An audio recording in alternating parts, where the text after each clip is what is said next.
республикалық бірыңғай жасылан ұйымының қатарына кіре отырып, отаным Қазақстан Республикасының патриоты болуға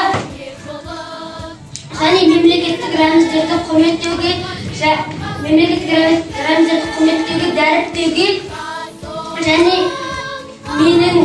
елім, жерім, отанымды мақтаныш етуге, ата-анамды қадірлеуге, үлкенге құрмет, кішіге ізет көрсетуге, білімге ынтасыздықпен ұмтылуға, салауат өмір салтын ұстануға, табиғатты аялауға, бұл жасылан ережесін бұлжытпай орындауға,